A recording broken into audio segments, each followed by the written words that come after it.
napansin sa iyong mga kapaligiran.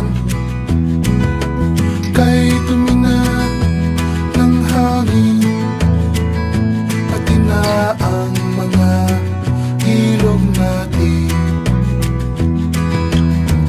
Hindi nga masama ang pagunlad, at malayo-layo na rin ang ating narating.